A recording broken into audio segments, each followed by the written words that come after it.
Assalamualaikum warahmatullahi wabarakatuh.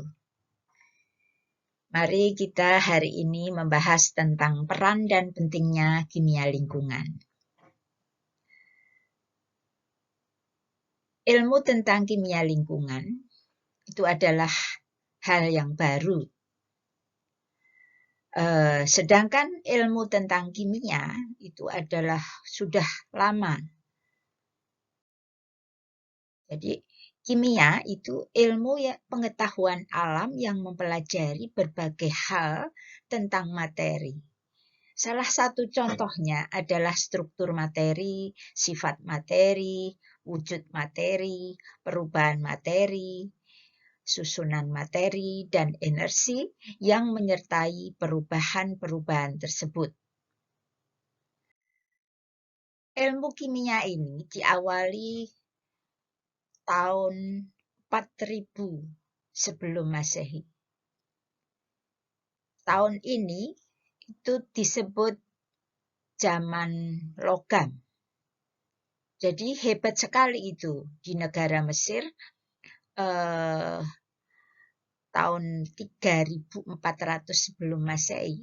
Orang-orang sudah mengenal logam-logam, jenis logam, ada perunggu, ada emas, ada tembaga. Selain itu, orang Mesir sudah sudah mampu memanfaatkan proses kimia pembuatan alkohol misalnya. Dari proses fermentasi, kemudian pembuatan racun, mengolah biji logam, membuat cat warna, membuat gelas, membuat keramik, dan sebagainya.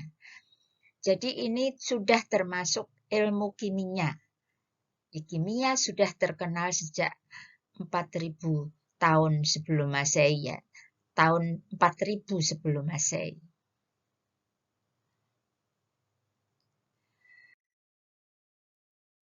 Sedangkan ilmu lingkungan itu adalah ilmu yang baru.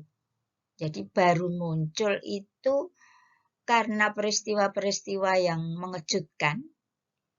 Maka tahun 1972 diadakan konferensi PBB untuk membahas tentang masalah lingkungan hidup sekaligus menjadi titik awal pertemuan berikutnya, yaitu membicarakan masalah pembangunan dan lingkungan hidup. Jadi peristiwa-peristiwa yang terjadi pada saat tahun 1930 misalnya di Belgia, yaitu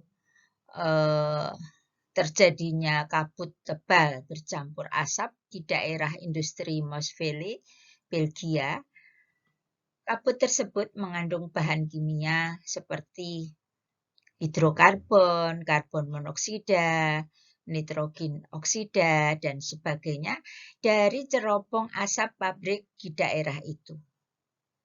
Jadi ketika itu ada hal yang mengejutkan karena ada 63 orang tewas, 6.000 orang menderita radang pernafasan, batuk-batuk, dan sukar bernafas. Demikian juga yang terjadi di Los Angeles. Pada awal tahun itu diselubungi juga kota tersebut oleh asbut atau asap kabut. Jadi hampir sama dengan yang terjadi di tadi Belgia. Sedangkan di Minamata itu ada peristiwa lain lagi terjadi di Teluk Minamata di barat daya Pulau Kusu yang makanan utamanya adalah ikan. Jadi di sana terjadi wabah neurologis yang tidak menular. Penyakit itu disebabkan karena orang tersebut mengkonsumsi ikan yang tercemar metil merkuri. Apa toh itu lingkungan ya?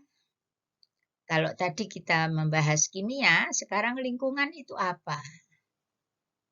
Ruang tempat manusia hidup bersama dengan jasad hidup dan tak hidup.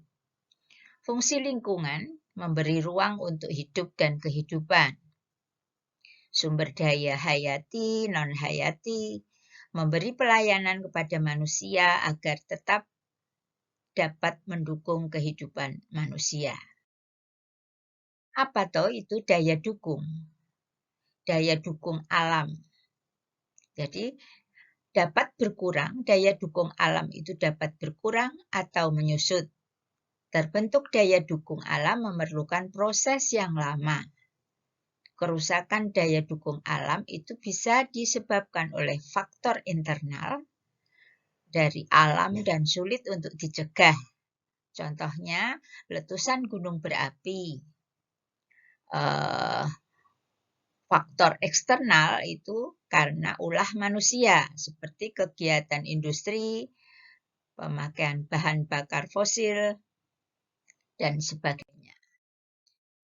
Sehingga kalau kimia digabung dengan lingkungan, jadi karena di dalam lingkungan itu terdapat bahan-bahan kimia yang harus kita pecahkan untuk kalau memang itu meracuni atau mencemari, kita harus ikut atau bisa untuk memecahkan masalah tersebut. Jadi yang dinamakan kimia lingkungan itu adalah bagian dari ilmu kimia yang membahas mekanisme perubahan kimia yang terjadi di lingkungan air, udara, tanah, serta dampaknya bagi kehidupan. Jadi yang sudah terjadi dan selalu dipermasalahkan supaya kita bisa mengurangi efek dari pencemar-pencemar tersebut, seperti proses menipisnya lapisan ozon, pencemaran limbah organik pada perairan, dampak penggunaan pestisida, dan sebagainya.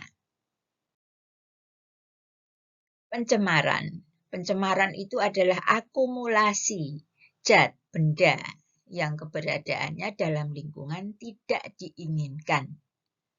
Jadi, misalnya di udara itu adalah udara yang normal atau udara yang sehat itu kandungannya apa saja. Nanti kita pelajari ya. Kalau suatu saat di udara tersebut kandungan bahan-bahan kimianya telah melebihi ambang batas, kelebihan atau kekurangan dari ambang batas itu, maka kita harus bisa untuk mencegahnya. Jadi misalnya karbon monoksida terlalu banyak, itu bagaimana cara mengatasinya? Nanti kita pelajari di sini. Jadi tidak hanya pencemaran udara saja, pencemaran air, pencemaran darat juga harus kita bahas nanti. Nah, sekarang pilihlah. Ini tugas ya. Pilihlah pencemar tertentu yang Anda tertarik, kemudian cari contoh cara memecahkannya melalui artikel dalam jurnal. Jurnalnya yang bisa Anda pelajari itu jurnal JPII, JISE, Journal of Environmental Chemical Engineering, Jurnal Rekayasa Kimia dan Lingkungan, Jurnal Ilmu Lingkungan, International Journal of Education and Research.